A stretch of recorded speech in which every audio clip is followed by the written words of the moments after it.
जो जानना था वो जान लिया, जो पाना था वो पा लिया।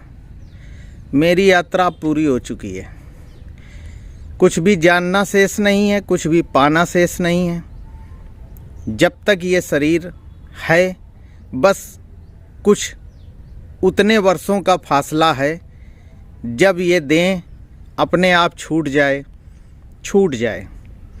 तब तक इस देह के लिए, चूँकि मैं इस शरीर में रहता हूँ, ये शरीर मैं नहीं हूँ, तब तक इस शरीर की थोड़ी देखभाल ज़रूर करनी है। बाकी सब जान लिया, सब पा लिया, कोई इच्छा शेष नहीं है। हमारे कुछ मित्र राजनीति में हैं, कुछ मित्र डॉक्टरी लाइन में हैं, कुछ पत्रकार हैं, कुछ व्यापारी हैं, कुछ ज्ञानी हैं। वो जब भी यहाँ कुटिया में आना चाहते हैं, मैं कभी फ़ोन नहीं उठा पाया, साधना कर रहा हूँ या अपने चिंतन में डूबा हूँ, तो उन्हें बुरा लगता है। जब मेरी यात्रा पूरी हो गई, अब मेरे शरीर से आपको क्या मिलना है? नाराज क्यों होते हो? आप लोग संसार में अपनी यात्रा पूरी करो। कभी कभार कोई ऐसा क्षण आ गया, बैठ गए, और बैठ भी क्यों गए? मैं देखता हूँ, मेरे देखे जितने भी अनुभव गुजरे हैं इस कुटिया में, कि ज्ञानी आता है, वो अपने ज्ञान की बातें करता है। वो यहाँ कोई अनुभव लेने नहीं आता, कुछ समझने और किसी अध्यात्म या किसी गहरी चिंतन या देशना की बात को करने नहीं आता है। वो पहले से ज्ञान से भरा हुआ है। कुछ किताबें पढ़ लीं, कुछ जान लिया, कुछ डिग्रियां ले लीं। वो केवल अपने ज्ञान को यहाँ मेरे ऊपर उड़ेलता है और मुझसे हामी भरवाता है कि आप ये कह दो कि हम बहुत ज्ञानी हैं। और जब मैं उससे ये कह देता हूँ तो वो प्रसन्न होकर, तृप्त होकर यहाँ से जाता है और 10 जगह मेरी तारीफ करता है। लेकिन अगर मैं उसके कुछ विपरीत कह दूँ कि अभी रुको मित्र, अभी ज्ञान पूरा नहीं है, तो वो नाराज होकर जाता है और 10 जगह नकारात्मक बातें कहता है। आप डॉक्टर हैं, आप राजनीति में कुछ पद पा गए, 2-4 बार विधायक सांसद हो गए। आप ये चाहते हैं कि लोग मुझे सराहें, लोग मेरी तारीफ करें और ये कहें आप बहुत अच्छे हैं, आप बहुत महान हैं। आप अगर डॉक्टरी के क्षेत्र में, पत्रकारिता के क्षेत्र में हैं, तो हम आपसे ये कहें कि आपने बड़े बड़े किले ढा दिए, बड़े बड़े मकान बना दिए, बड़े लोगों को न्याय दिला दिए। आप जैसा कभी ना हुआ है पुरुष, ना कोई धरती पर आएगा। तो आपके अहंकार को प्रसन्नता होती है और आप कुटिया से प्रसन्न होकर जाते हैं।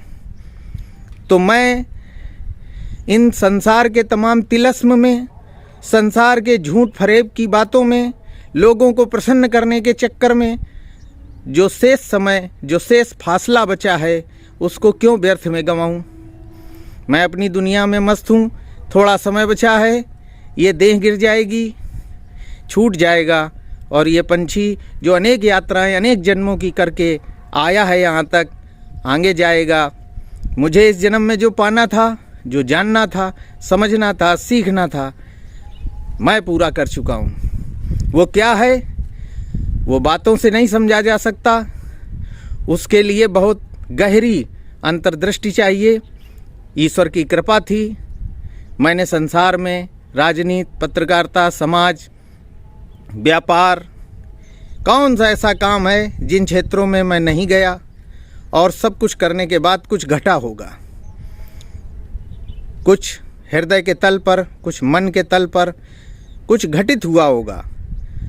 उसके बाद साधना की यात्रा चली और मुझे जो समझना था, मैं तृप्त हूँ, मैं समझ चुका, मैं जान चुका, मैं पा चुका। आप मुझे क्या देंगे? आप मुझे क्या देने आएंगे?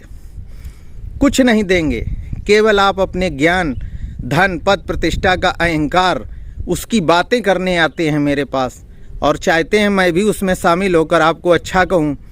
जरा भी आपके नकारात्मक बात कर दूँ तो आपको बुरा लग जाता है।